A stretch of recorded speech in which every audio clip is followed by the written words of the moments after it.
Welcome, in front of me is a REALME 6S, and today I'll show you how to hard reset the device through settings. So to get started, open up the settings app right over here, and then let's scroll down to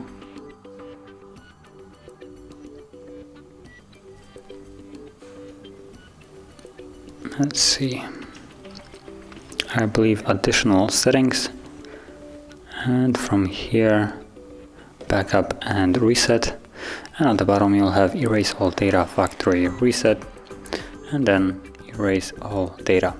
Now if you have some kind of pattern, PIN, password, you will need to confirm it.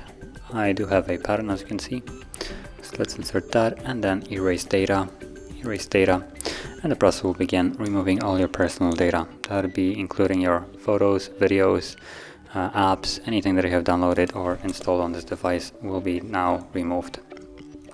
Now this will take about a minute or two, and once it's finished we should be then greeted with the Android setup screen. So I'll be back once that is visible.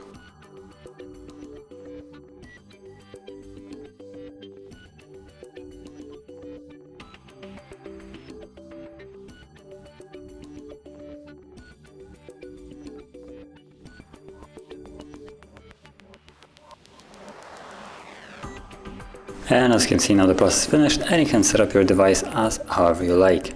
So if you found this video helpful, don't forget to hit like, subscribe, and thanks for watching.